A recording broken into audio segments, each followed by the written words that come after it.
اللہ اکبر، اللہ اکبر، یا رسول اللہ، یا رسول اللہ، یا اعوذ باللہ من الشیطان الرجیم، بسم اللہ الرحمن الرحیم، الحمد للہ رب العالمین والعاقبۃ للمتقین والصلاة والسلام علی اشرف الانبیاء والمرسلین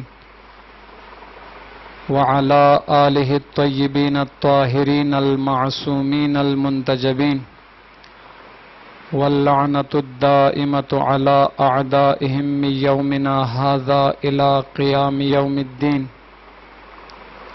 ثم الحمد للہ الذی لا یبلغ مدحتہ القائلون ولا يحصي نعماءه العادون ولا يؤدي حقه المجتهدون، الذي لا يدركه بعد الهمم ولا يناله غوص الفتن، الذي ليس لصفته حد محدود ولا نعت موجود ولا أجل ممدود، فطر الخلائق بقدرته ونشر الرياح برحمته ووتد بالصخور ميدان أرضه، أما بعد فقد قال الله تبارك وتعالى في محكم كتابه المجيد وفرقانه الحميد وهو أصدق الصادقين وقوله الحق، بسم الله الرحمن الرحيم، قل لا أسألكم عليه أجرا إلا المودة في القربى صلوات۔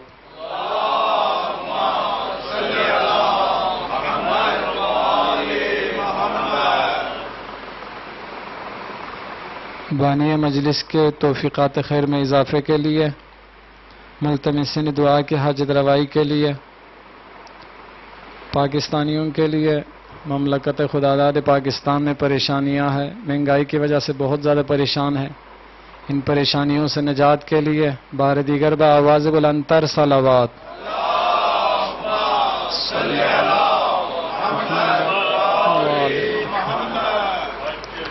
اس مختصر ذکر کی قبولیت و برکت کے لیے مجلس کی قبولیت کی نیت سے سورہ شورى آیت نمبر 23 کی میں نے تلاوت کی ہے۔ قل لا اسألکم علیہ اجرا، اے رسول حبیب اپنی امت سے کہہ دیں تم سے تبلیغ رسالت کے عوض میں، تبلیغ رسالت کی قیمت میں کچھ بھی نہیں چاہیے، الا المودۃ فی القربى، سوائے میرے قریبی ترین رشتہ داروں کی محبت کے۔ اس آیے مجیدہ کے نازل ہونے کے بعد رسول خدا کے اصحاب نے سوال کیا، یا رسول اللہ کل جو آیت نازل ہوئی تھی اس آیت کے مطابق وہ کون ہستیاں ہیں، وہ کون افراد ہیں جن کی محبت ہمارے اوپر واجب ہو گئی؟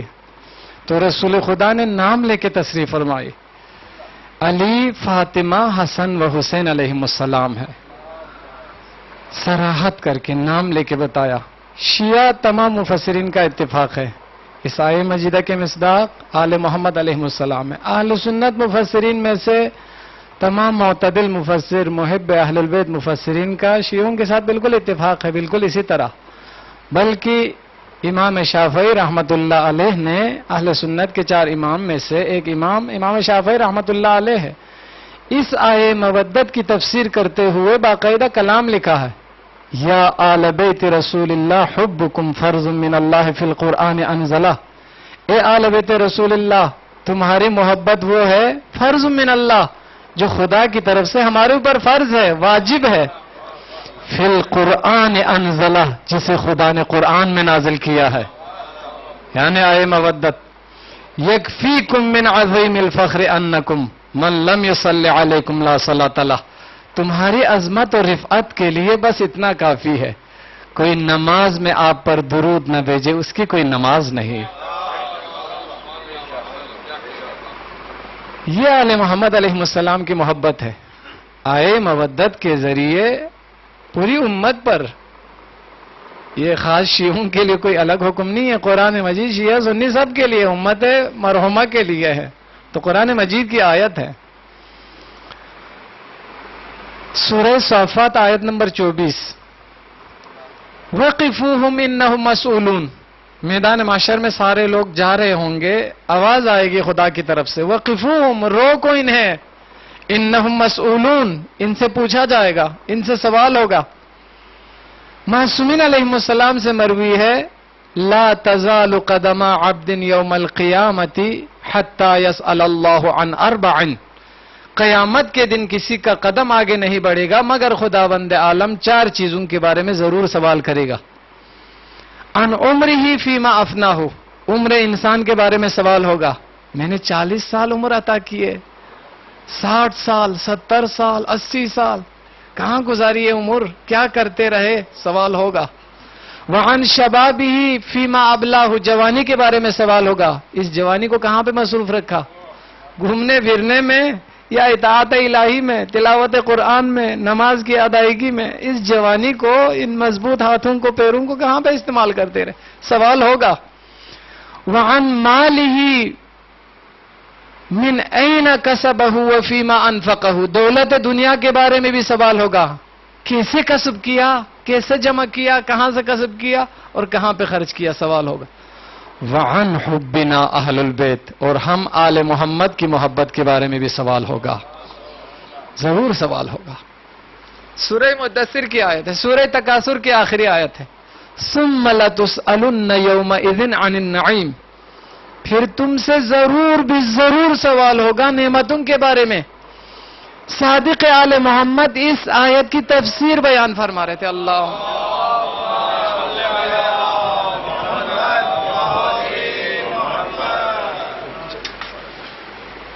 اس آیہ مجیدہ کی تفسیر بیان فرما رہے تھے۔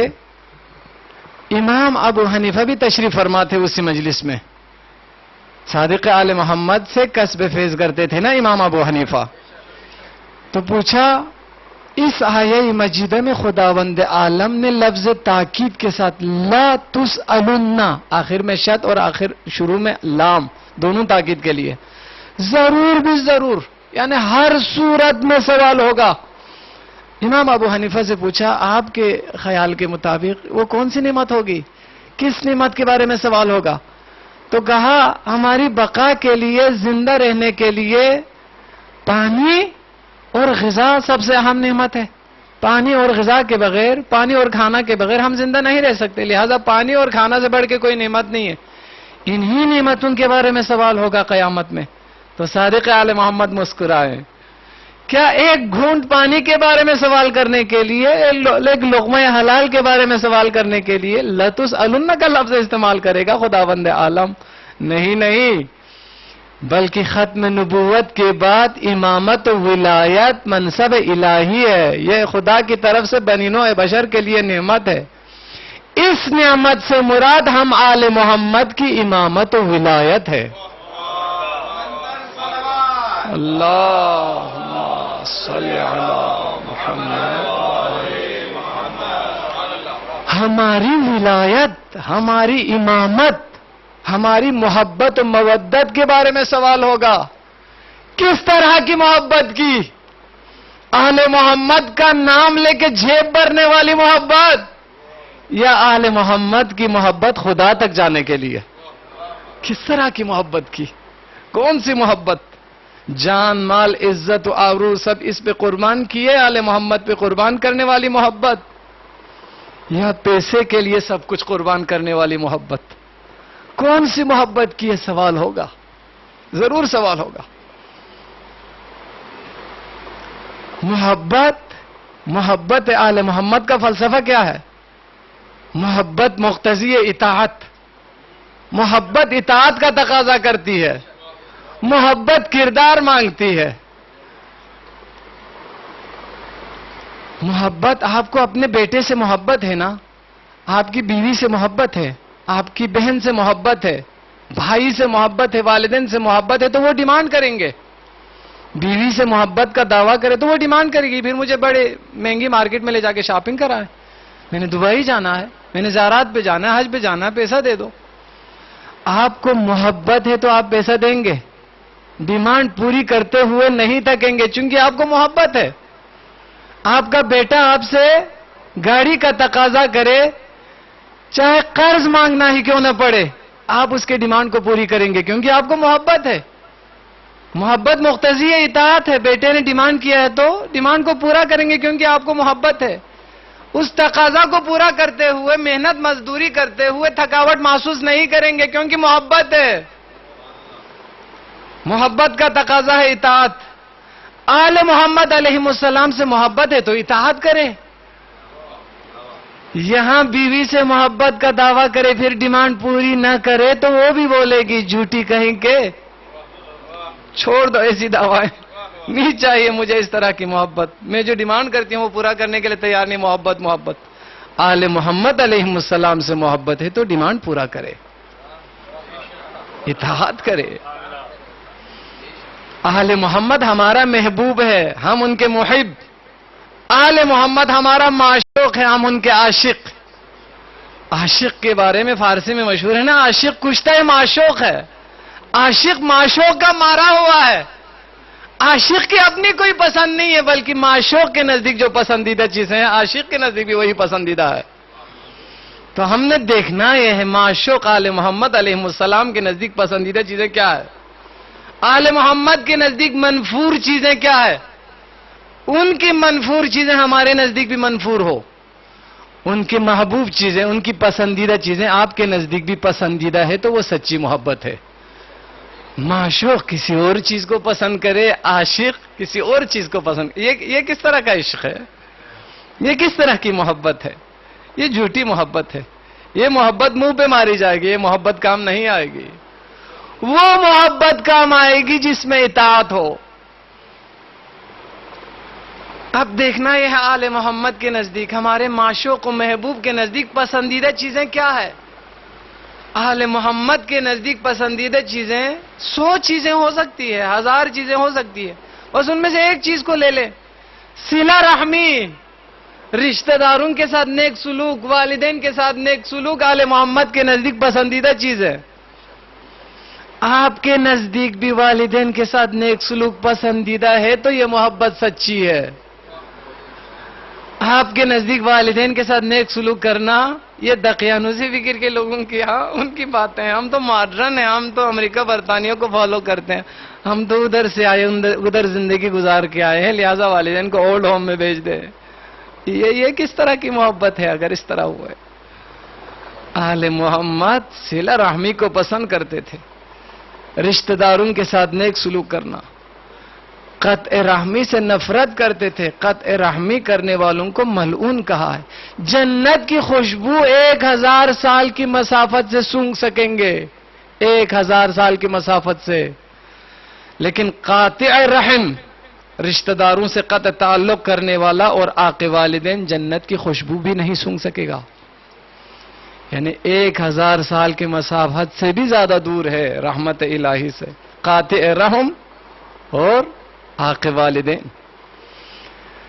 کوئی ناراض رشتہ دار کو منوائے, معافی مانگے, رابطہ قائم کرے تو خداوند عالم اتنا زیادہ اجر و مقام دے گا. رسول خدا صلی اللہ علیہ وآلہ وسلم نے فرمایا,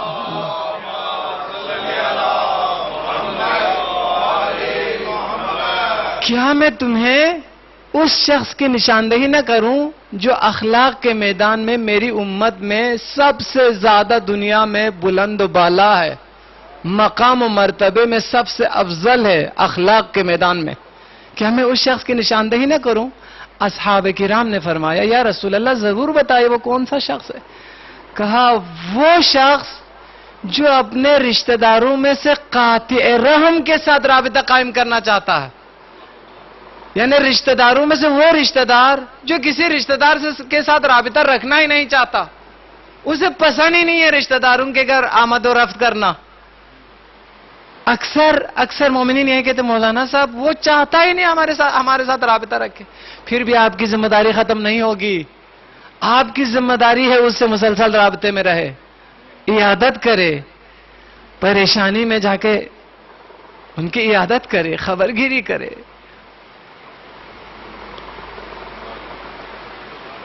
آپ کی ذمہ داری ختم نہیں ہوگی. رابطہ قائم رکھے. صلہ رحمی اس کو نہیں کہتے گھر میں بلا کے مٹن کھلائے. صلہ رحمی رشتہ داروں کا دل نہ دکھانا، رشتہ داروں کو خوش رکھنا، ایک مؤدبانہ جملے کے ذریعے خوش رکھ سکتے ہیں۔ وہ ناراض بہن، وہ ناراض بھتیجی، وہ بھانجی، وہ نواسا، وہ نواسے، ادھر جا کے ایک دفعہ کاندھے پہ ہاتھ رکھ کے آپ کے لیے میں تو ہوں نا، یہ صلہ رحمی ہے، یہ صلہ رحمی ہے بس۔ تو یہ آل محمد کے نزدیک پسندیدہ چیز ہے صلہ رحمی، قطع رحمی منفور ہے۔ اب آپ کے نزدیک، ہمارے نزدیک بھی صلہ رحمی پسندیدہ ہے تو پھر محبت سچی ہے۔ قطع رحم کرتا ہے تو اسے حق نہیں پہنچتا میں آل محمد کا چاہنے والا ہوں، حق نہیں پہنچتا۔ آل محمد کے نزدیک پسندیدہ چیزوں کو تلاش کرے تو 100 موضوعات ہو سکتے ہیں۔ دوسری مثال نماز کی لے لے، نماز کتنی پسندیدہ ہے آل محمد کے نزدیک۔ 9 محرم الحرام کو فوج اشقیہ خیام حسینی کی طرف بڑھ رہا تھا تو حضرت امام حسین نے حضرت عباس سے کہا ارکب بنفسی انت یا اخی، میری جان تجھ پہ فدا عباس، گھوڑے پہ سوار ہو کر جائیے، جا کے پوچھے ان سے کس ارادے سے ہماری طرف بڑھ رہا ہے، اگر آپ کا بس چلے تو ان سے 1 رات کی مہلت مانگیے، 1 رات کے لیے جنگ کو مؤخر کر دے تاکہ 1 رات نماز پڑھ سکوں، راز و مناجات کر سکوں، تلاوت قرآن کر سکوں۔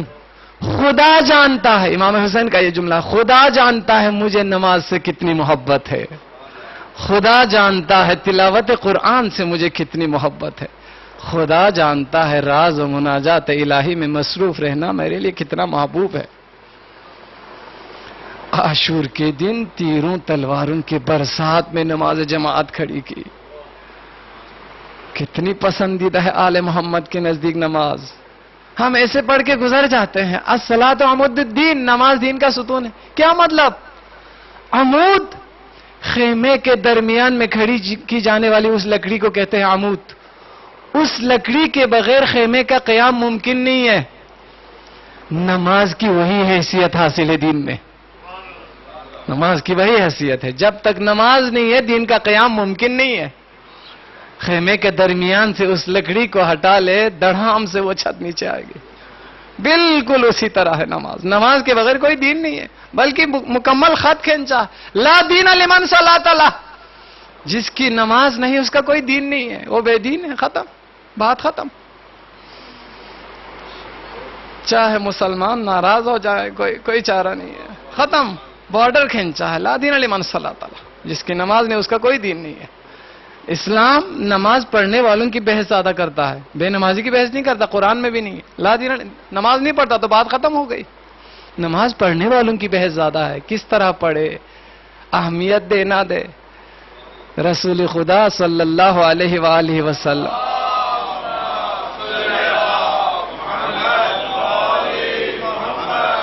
مسجد میں داخل ہوئے تو ایک جوان مسجد کے کونے میں نماز میں مصروف ہے، تیزی کے ساتھ بڑھ رہا ہے، گویا رکوع سجدے میں پیشانی مار رہا ہے۔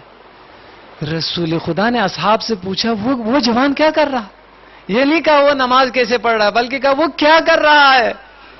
تو اصحاب نے کہا وہ نماز پڑھ رہا۔ رسول خدا نے فرمایا یہ جوان اسی طرح نماز پڑھتا رہے، پھر موت آ جائے تو یہ میرے دین پہ نہیں مرے گا۔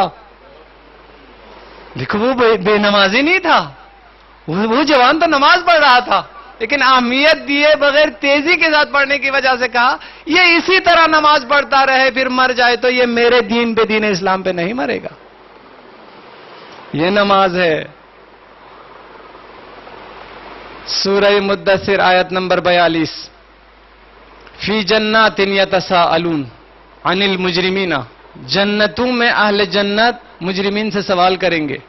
فی جنات، کھڑی زبر کے ساتھ، جنتوں میں، باغات میں، وہ ایک خاص مقام ہوگا جہاں پہ اہل جنت جہنم والوں کو دیکھ سکیں گے، جہنم والے جنت والوں کو دیکھ سکیں گے۔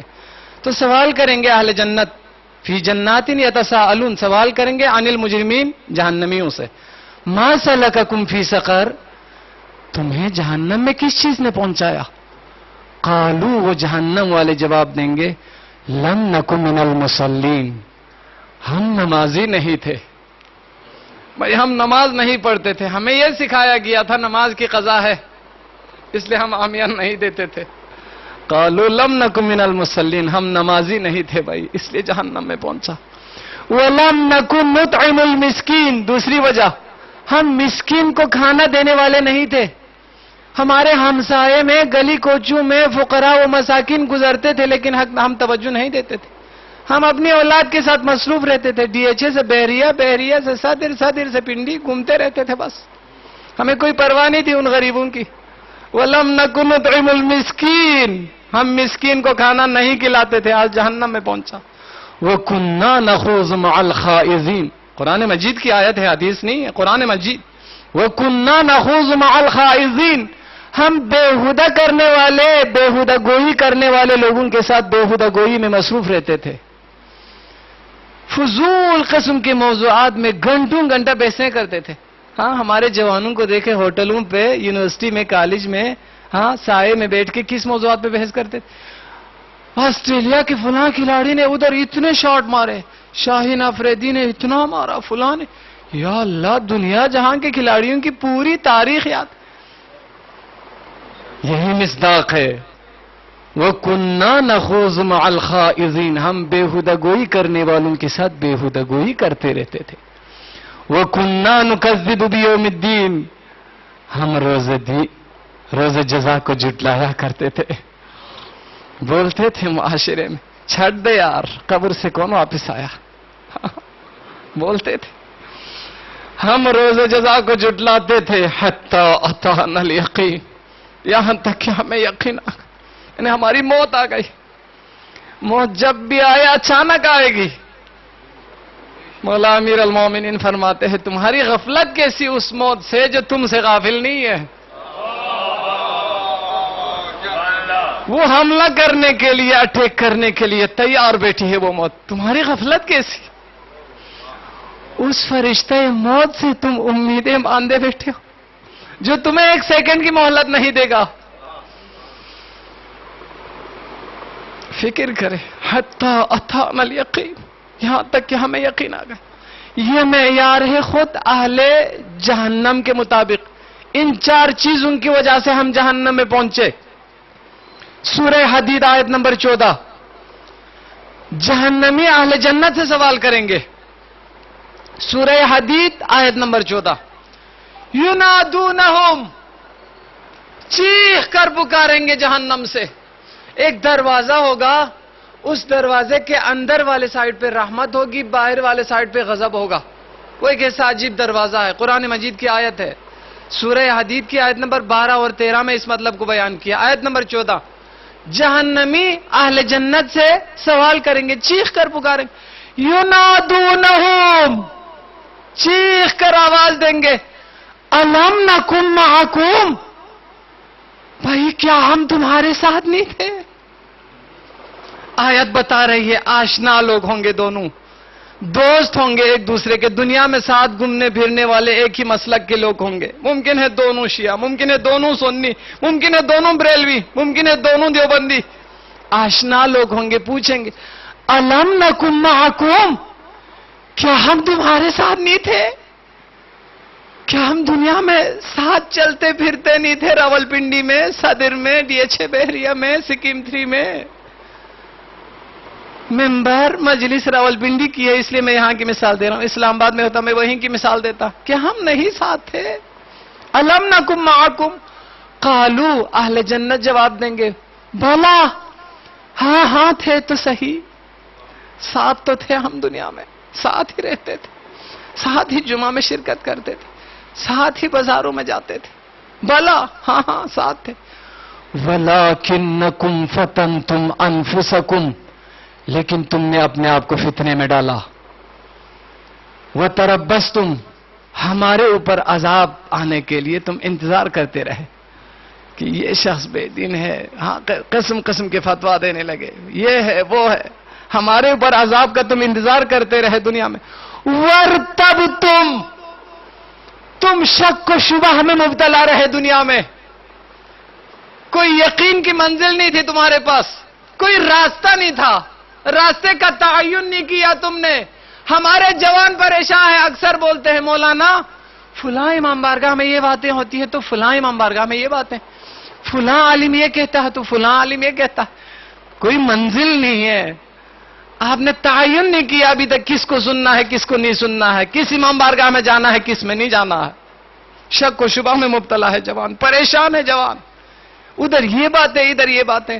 میں مختلف جگہوں پہ پروگرام کر کے بزرگوں کو جوانوں کو پوچھتا ہوں, جوانوں سے پوچھتا ہوں بھائی اپنا وضو مجھے دکھائیں, وضو کر کے دکھائیں. کوئی جوان مجھے غسل کر کے دکھائے, کوئی بزرگ مجھے اپنی نماز سنائے. کوئی تیار نہیں ہوتا. کیوں؟ کسی کو یقین نہیں ہے جو وضو میں کر رہا ہوں یہ صحیح ہے کہ نہیں, یقین نہیں ہے جو نماز میں پڑھ رہا ہوں یہ صحیح ہے یا نہیں ہے. کیا بنے گا اس عبادت کا؟ خود پڑھنے والے کو یقین نہیں ہے. مولانا سے ڈرتے ہی اس لیے ہے چونکہ اس بندے کو یقین نہیں ہے جو وضو میں کر رہا ہوں صحیح ہے کہ نہیں. ورتب تم شک و شبہ میں مبتلا رہے. غور فرما رہے, بات پہنچ رہی آپ تک؟ تم شک و شبہ میں مبتلا رہے.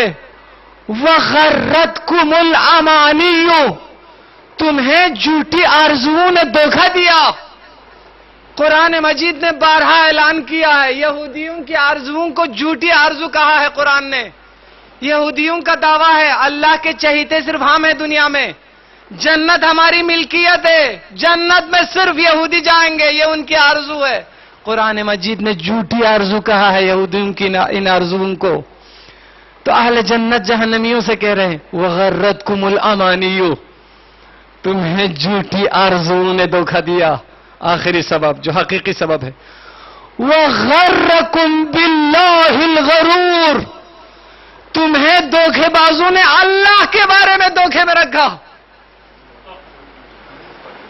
دھوکے بازوں نے تمہیں اللہ سے دور کر دیا. وغرکم, تمہیں دھوکہ دیا, دھوکہ دیتا رہا باللہ, اللہ کے بارے میں, خالق کے بارے میں, رازق کے بارے میں, ربوبیت و الوہیت کے بارے میں. دھوکے باز دھوکہ دیتا رہا. الغرور, دھوکے باز. دھوکے بازوں نے تمہیں اللہ سے دور کر دیا, اللہ کی عظمت کو کم کی.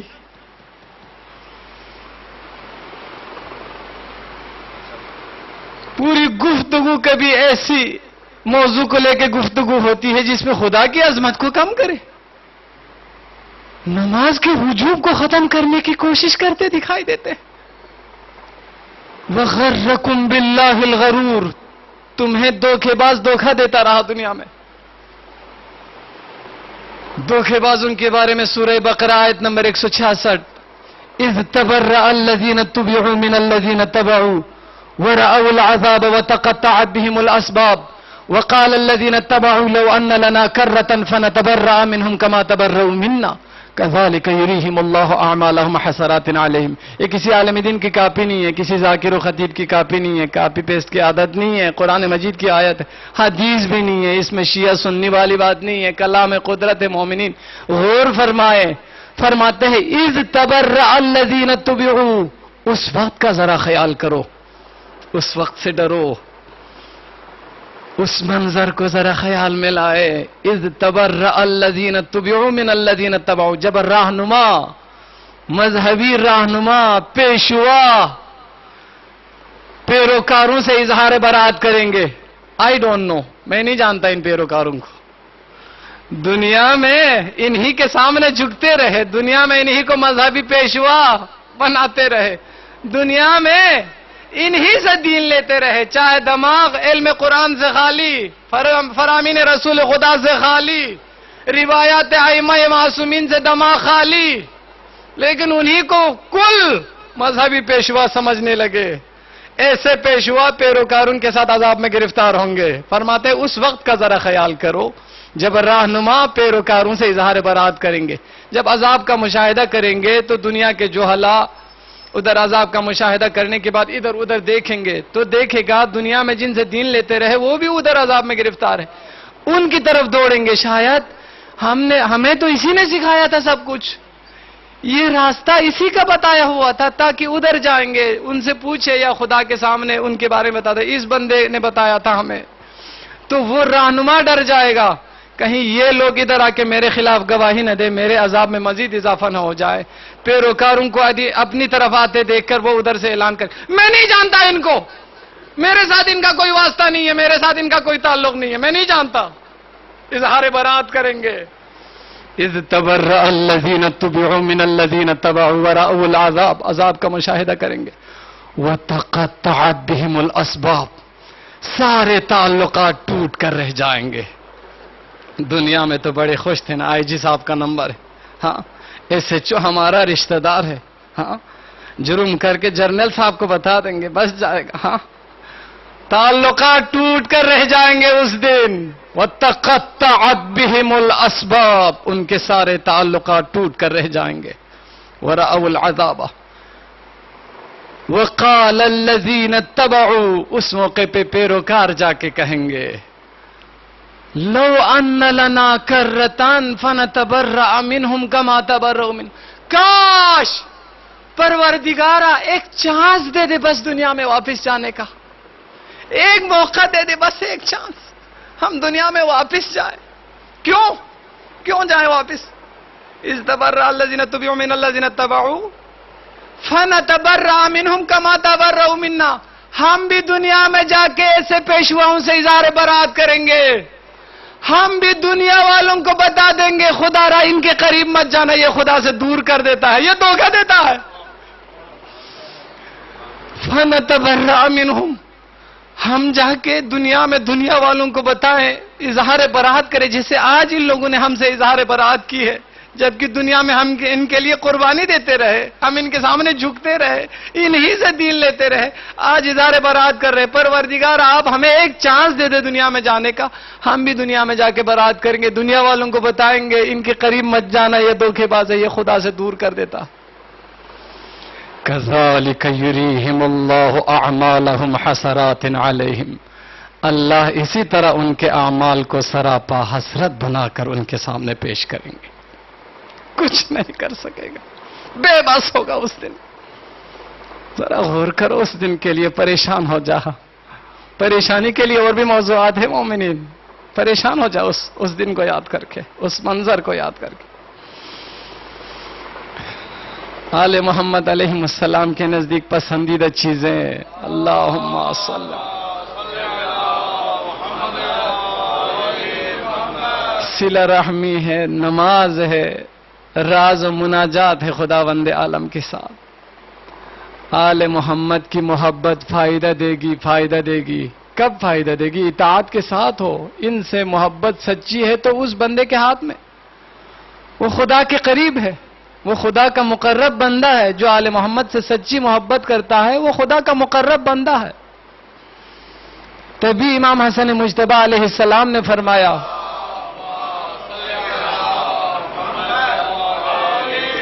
ہماری محبت دور دراز دنیا کے کونوں میں موجود، قید خانوں میں موجود وہ قیدی افراد بھی، ان افراد تک بھی ہماری محبت کا فائدہ پہنچے گا۔ ہماری محبت گناہوں کو اس طرح گرا دیتی ہے جیسے موسم خزاں کے تند و تیز ہوا درختوں کے پتوں کو گرا دیتی ہے۔ یہ کون سی محبت ہے؟ اطاعت والی محبت۔ سچی محبت ہو تو گناہوں کو اس طرح گرا دیتی ہے۔ خدا سے راز و مناجات آل محمد کے نزدیک پسندیدہ چیز ہے، لیکن ہمارے نزدیک معیار کیا ہے؟ خدا سے راز و مناجات کب کرتے ہیں؟ وینٹیلیٹر پہ جائیں، ایک دفعہ آئی سی یو کا چکر لگے تب خدا سے راز و مناجات کرنے لگتا ہے۔ ایک دفعہ جیسے آج کل کا دور ہے، مہنگائی میں، غربت و افلاس میں پس جائے، پریشان ہو، جابلیس ہو جائے، تب جا کے خدا کی بارگاہ میں فریاد کرتا ہے۔ ہمارے نزدیک معیار یہ ہے، پریشانی میں، بیماری میں، غربت و افلاس میں خدا نے نوکری دلوائی، عہدہ دیا، مقام دیا، بڑا اچھا گھر دیا، گاڑی دیے، ہاں عیاشی کے سامان فراہم کیا، خدا کو مکمل فراموش کیا، یہ ہمارا معیار ہے۔ سورہ یونس آیت نمبر 12، وَإِذَا مَسَّ الْإِنسَانَ الضُّرُّ دَعَانَا لِجَنبِهِ أَوْ قَاعِدًا أَوْ قَائِمًا، انسان کو جب تکلیف پہنچتی ہے وہ ہمیں پکارتا ہے، لِجَنبِهِ أَوْ قَاعِدًا أَوْ قَائِمًا، لیٹے، بیٹھے، کھڑے، ہر حالت میں ہمیں پکارتا ہے، صبح و شام ہمیں پکارتا ہے۔ لجنبه او قاعدا او قائما فلما کشفنا عنہ ضرہ، پھر جب ہم اس انسان کی تکلیف کو دور کر دیتے ہیں، بیماری تھی صحت یاب کیا، غربت و افلاس میں تھے نوکری دلوائی، ہاں جی پریشان تھے پریشانی کو دور کیا، فلما کشفنا عنہ ضرہ، پھر جب ہم اس کی تکلیف کو اس سے دور کر دیتے ہیں تو مر کأن لم یدعنا الی ضر مسہ، وہ ایسے گزر جاتا ہے گویا تکلیف میں ہمیں پکارا ہی نہیں تھا، گویا ہمارے ساتھ کبھی واسطہ ہی نہیں پڑا، گویا خدا کو کبھی پکارا ہی نہیں تھا، یہ انسان ایسے گزر جاتا ہے، یہ انسان مر کأن لم یدعنا الی ضر مسہ کذالک زین للمسرفین ما کانوا یعملون، ایسے حد سے بڑھ جانے والے انسان کے لیے ہم نے اس کے اپنے اعمال کو اس کے لیے خوشنما بنا دیے گئے، وہ خوش رہتے اپنی کمائی پہ، وہ اپنے گھر بار پہ، دنیا سے قطع تعلق، مذہبی مقامات سے قطع تعلق، مجالس و جمعہ و نماز سے قطع تعلق، وہ اپنی کمائی اور اپنی زندگی پہ خوش رہتے، یہ خدا کی طرف سے سزا ہے، ہم نے ایسے لوگوں کے لیے ان کے اپنے اعمال کو خوشنما بنا دیے ہیں، وہ خوش رہتا ہے، یہ خدا کی طرف سے سزا ہے، راندہ درگاہ ہو چکا ہے جی۔ تو یہ ہمارا معیار، ہم ایسے موقعوں پہ پکارتے ہیں پریشانی میں، یہی سورہ یونس آیت نمبر 22، 8 آیت چھوڑ کے آگے، وَهُوَ الَّذِي خَلَقَكُمْ وَهُوَ الَّذِي يُسَيِّرُكُمْ فِي الْبَرِّ وَالْبَحْرِ، وہی خدا ہے، وہی تو ہے جو تمہیں سمندر میں اور خشکی میں چلاتا ہے، حَتَّى إِذَا كُنْتُمْ فِي الْفُلْكِ، یہاں تک کہ تم جب کشتیوں میں ہوتے ہو، کشتیوں میں سوار ہوتے ہو، وَجَّرَيْنَ بِهِمْ بِرِيحٍ طَيِّبَةٍ، اور وہ کشتی باد موافق کے ساتھ تمہیں لے کر درمیان سمندر میں چلی جاتی، ہاں وَفَرِحُوا بِهَا، خدا فرماتا ہے وَفَرِحُوا بِهَا، درمیان سمندر میں جا کے وہ کشتی میں سوار لوگ بڑے خوش ہوتے ہیں، انجوائے کرتے ہیں، لطف اٹھاتے ہیں، مزے کرتے ہیں۔ نزول قرآن کا زمانہ، آج کا زمانہ ہوتا یہی بولتے، وہ اپنے گھر میں ویڈیو کال کرتے، سیلفیاں لیتے، کال کر کے بولتے ہم انجوائے کر رہے ہیں درمیان سمندر میں بیٹھے، وہ فریحوا بہا، درمیان سمندر میں جا کے بڑے خوش ہوتے ہیں۔ جاءتھا ریح عاصف، اتنے میں مخالف سمت سے ہوا چلنے لگتی ہے، وجاءہم الموج من کل مکان، چاروں طرف سے بڑی موجیں اٹھنے لگتی ہے، درمیان سمندر میں بڑی بڑی پہاڑ جیسی موجیں اٹھنے لگتی ہے، وجاءہم الموج من کل مکان وظنوا، کشتی میں سوار لوگ خیال کرتے ہیں، انہم احیط بہم، ہم تو پھنس گئے، ہمارا تو بیڑا غرق ہونے والا ہے، پھنس گئے، ہر طرف سے پہاڑ جیسی موجیں کشتی سے ٹکرا رہی ہے، وَظَنُّوا أَنَّهُمْ مُحِيطٌ بِهِمْ، وہ گمان کرتے ہیں ہم تو پھنس گئے ہیں، بلا میں پھنس گئے ہیں۔ دعوا اللہ مخلصین لہ الدین، اس موقع پہ دین کو خدا کے لیے خالص کر کے پکارنے لگتے ہیں۔ توحید فطرت میں ہے، فطرت خالصہ میں توحید ہے، فطرت کا تقاضا ہے خدا ہی کو پکارے اور کسی کو نہیں۔ یہ دنیا کی مصروفیات نے فطرت کو آلودہ کیا ہے، یہ ریٹنگ نے، یہ بڑے بڑے گھر بنانے کے آرزوؤں نے، دنیا جہاں میں گھومنے کے آرزوؤں نے، یوٹیوب سے کمانے کے آرزو، ہاں جی مہنگی گاڑی خریدنے کے آرزو، ہمسایوں سے مقابلے کمپٹیشن کے آرزوؤں نے فطرت کو آلودہ کیا ہے۔ وہاں بات جان پہ پڑی ہے، نہ گھر کی پریشانی ہے، نہ گھر والوں کی، نہ گاڑی کی، نہ پلاٹ کی، تو فطرت خالص ہو گئی ہے۔ فطرت خالص ہو گئی تو توحید کی طرف جاتی ہے۔ دعوا اللہ مخلصین لہ الدین، دین کو خدا کے لیے خالص کر کے پکارنے لگتے ہیں۔ لئن انجیتنا من ہذہ لنکونن من الشاکرین، پروردگار اگر تو ہمیں اس بلا سے نجات دے ہم ضرور بھی ضرور شاکرین میں سے ہو جائیں گے، ہم تیرے شکر گزار بندے بن جائیں گے، ہم ہمیشہ نیکیاں کریں گے، ہم کبھی برائی نہیں کریں گے، ہم فجر کی نماز کبھی قضا نہیں کریں گے۔ اسی طرح بولیں گے نا جوان، اسی طرح بولیں گے، جان پہ بات پڑی ہے۔ دعوا اللہ مخلصین لہ الدین لئن انجیتنا من ہذہ لنکونن من الشاکرین، خدا فرماتا فلما انجاہم الی البر، پس جب ہم نے انہیں نجات دے کے خشکی پہ پہنچایا. اذا هم يبغون في الارض بغیر الحق، یکایک وہ زمین میں ناحق بغاوت کرنے پہ اتر آتا ہے. یہ انسان، یہ 2 فٹ کا انسان، یہ انسان ابھی موت کے منہ سے واپس آیا ہے. ابھی خدا نے درمیان سمندر سے نجات دے کے خشکی پہ پہنچا ہے. اذا هم يبغون في الارض بغیر الحق، یک وہ زمین پہ بغاوت کرنے پہ اتر آتا ہے. پھر آستین اوپر کر کے نخرے گنڈے، ہاں، والدین کے سامنے ٹیڑھی آنکھوں کے ساتھ، بھائیوں کے سامنے، رشتہ داروں کے سامنے، پھر وہی غرور، پھر وہی باغی، پھر خدا کے خلاف جرأت. اذا هم يبغون في الارض بغیر الحق، خدا فرماتا ہے یا ایھا الناس انما بغیکم علی انفسکم، لوگوں تمہاری یہ بغاوت خود تمہارے برخلاف ہے. اس بغاوت کو نقصان خود تمہیں ہوگا، اس کی سزا خود تم بھگتو گے، خدا کا کوئی نقصان نہیں ہوگا. انما بغیکم علی انفسکم، پھر سزا کا اعلان ہوتا ہے. معلوم ہے کس طرح کی سزا؟ ایک سزا کا میں نے پہلے اشارہ کیا.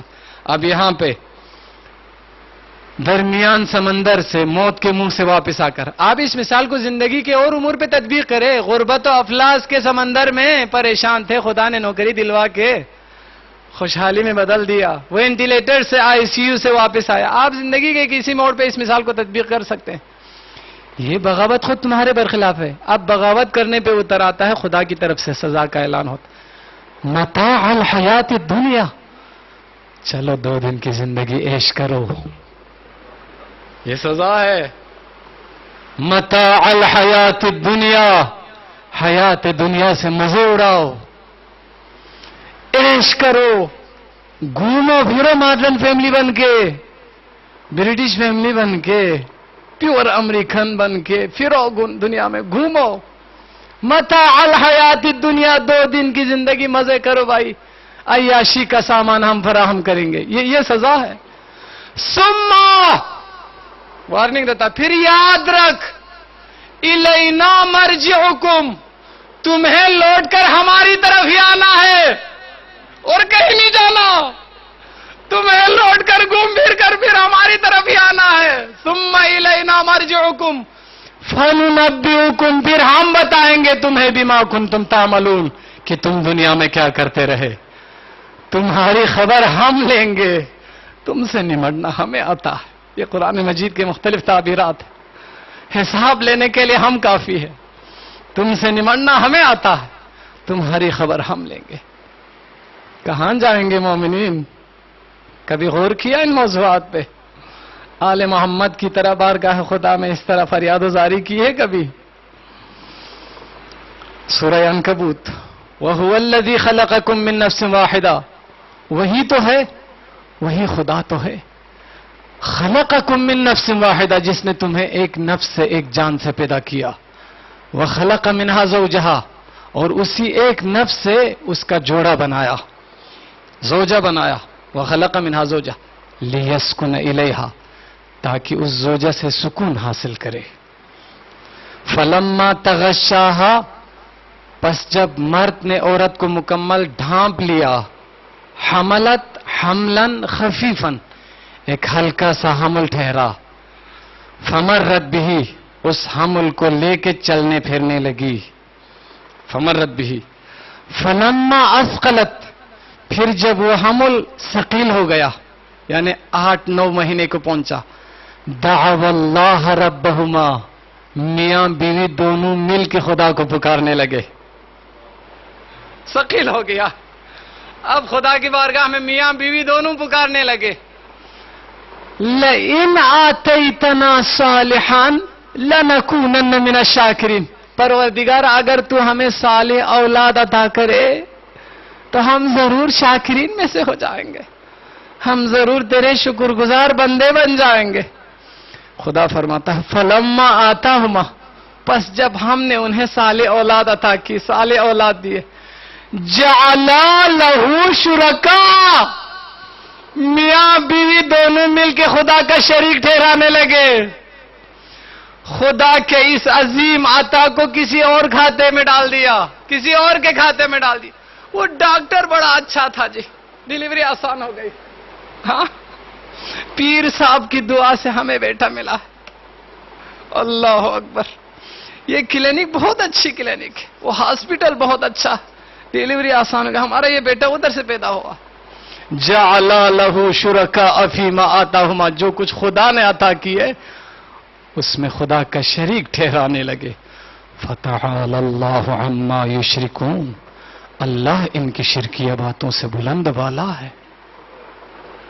اللہ دیتا ہے بیٹا, اللہ دیتا ہے رزق.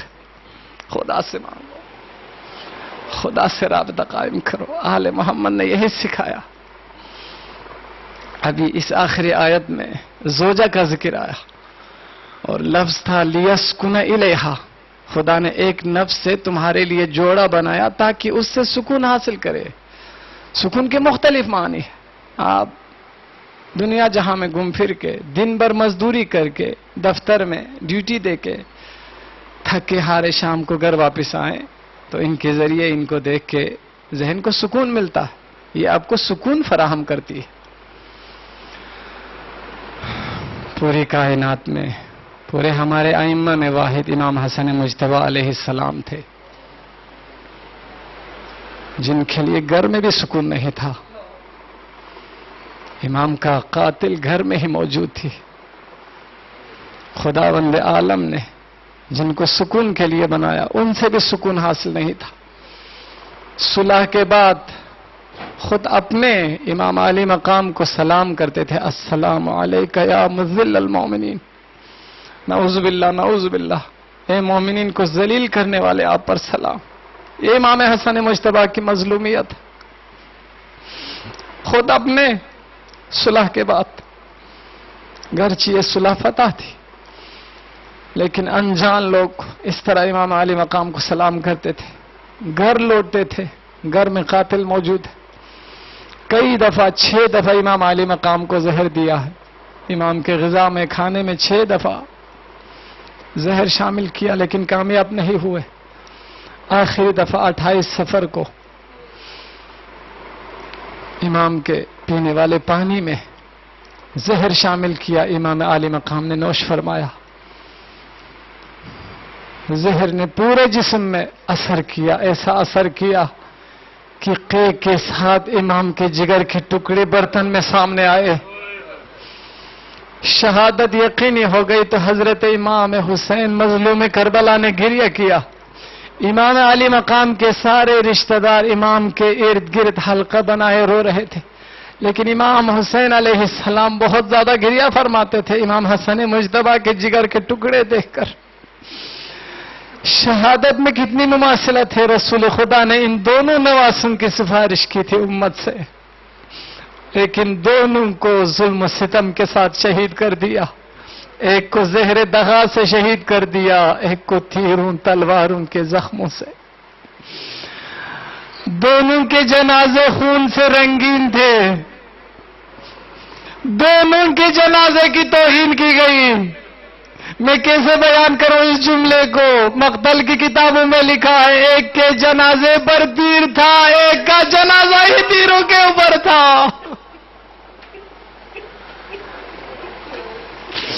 اجرکم علی اللہ, اجرکم علی اللہ.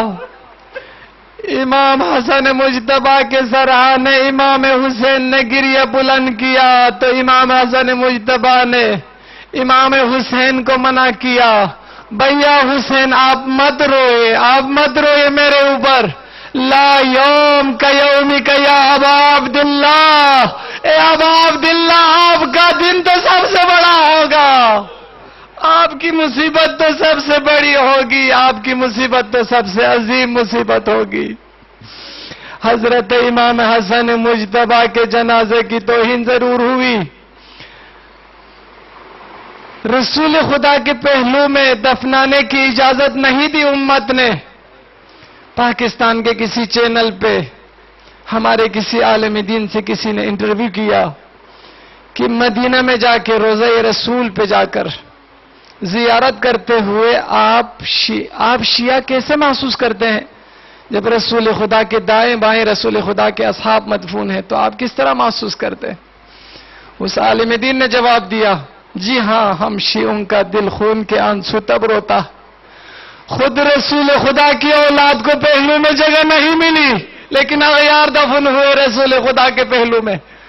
ہمارا دل خون کے آنسو تب روتا ہے. حضرت امام حسن مجتبی کو دفنانے کی اجازت نہیں ملی، پھر ان کی برسات کر دی گئی. یہ واحد جنازہ تھا، ایک بار گھر سے نکلنے کے بعد خون سے رنگین ہو کر دوبارہ گھر لوٹا. امام حسن مجتبی کو آخرکار امام حسین علیہ السلام بنی ہاشم کے جوانوں نے، مدینہ کے مسلمانوں نے باعزت جنت البقیع میں لے جا کے دفن تو کر دیا، لیکن امام حسین مظلوم کربلا کو دفنانے والا کوئی نہیں تھا. آغا امام زمان نے زیارت ناحیہ میں اس منظر کو یاد کیا. سلام اس جسم نازنین پر جس کو دفن کرنے والا کوئی نہیں ملا، آخرکار بستی والوں نے دفن کیا. یہ حضرت امام حسین تھے. واقعہ کربلا میں بھی حضرت امام حسین اور امام حسن دونوں کی شہادت میں مماثلت ہے. حضرت امام حسین کی طرف سے حضرت علی اکبر قربان ہوئے، تو امام حسن مجتبی کی طرف سے حضرت شہزادہ قاسم قربان ہوئے. حضرت امام حسین کی طرف سے ششماہ علی اصغر قربان ہوئے، تو امام حسن مجتبی کی طرف سے امام حسن مجتبی کا لال حضرت عبداللہ شہید ہوئے، نابالغ تھے. حضرت عبداللہ کی ماں کے سامنے حضرت عبداللہ کا سر تن سے جدا کر دیا. نابالغ تھے، معصوم تھے. حضرت عبداللہ کب شہید ہوئے؟ امام حسن مجتبی کے تذکرے میں ضروری سمجھتا ہوں. امام حسن مجتبی کی طرف سے شہید ہونے والے حضرت عبداللہ، حضرت امام حسین جب ذوالجناح سے گرے، شمر ملعون امام حسین کو قتل کرنے کے لیے خنجر لے کے آگے بڑھا، تو خیام حسینی سے اس بچے نے دیکھا امام حسن مجتبی کا لال حضرت عبداللہ نے مقتل کی طرف دیکھا تو چچا قتل ہونے والا تھا. حضرت عبداللہ دوڑے. امام حسین کو حضرت عبداللہ سے اتنی زیادہ محبت تھی کہ حضرت امام حسین نے خود پالا تھا اس یتیم بھتیجے کو. دوسری دفعہ الوداع کرنے آئے تو حضرت عبداللہ کا ہاتھ پکڑ کے حضرت زینب کے حوالے کیا. میرے اس بھتیجے کا خیال رکھنا، یہ میرے بھائی کی نشانی ہے. یہ حضرت عبداللہ تھے.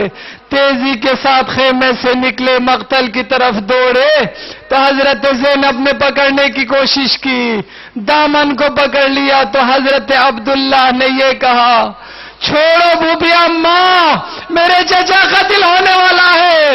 میں جب تک زندہ ہوں میں اپنے چچا کو قتل کرنے نہیں دوں گا. حضرت عبداللہ اجرکم اللہ، اجرکم اللہ. حضرت عبداللہ امام حسن مجتبی کا لال مقتل کی طرف دوڑے. حضرت امام حسین میں اتنی طاقت نہیں تھی اٹھ کے حضرت عبداللہ کو اٹھا لے. حالت غیر تھی. حضرت عبداللہ جا کے گود میں بیٹھ گئے. مظلوم کربلا نے ایک دفعہ سینے سے لگایا، دونوں نے گریہ کیا تو شمر ملعون آگے بڑھا خنجر لے کے. تو حضرت عبداللہ نے کہا، او ملعون پیچھے ہٹ جا، میں جب تک زندہ ہوں میں اپنے چچا کو قتل ہونے نہیں دوں گا، میں تجھے مارنے نہیں دوں گا. اتنے میں اس ملعون نے وار کیا تو حضرت عبداللہ نے اس وار کو روکنے کے لیے اپنے ننھے ننھے ہاتھوں کو اوپر کیا، دونوں بازو کٹ کے گرے. انا للہ و انا الیہ راجعون کہا. مظلوم کربلا کی طرف سے علی اکبر، امام حسن مجتبی کی طرف سے شہزادہ قاسم، مظلوم کربلا کی طرف سے علی اصغر، تو امام حسن مجتبی کی طرف سے حضرت عبداللہ، امام حسین کی طرف سے حضرت عباس کے بازو قلم ہوئے، تو امام حسن مجتبی کی طرف سے حضرت عبداللہ کے دونوں بازو قلم ہوئے. عزادارو یہ ایام عزا ہے، یہ چہلم امام حسین کے ایام ہے.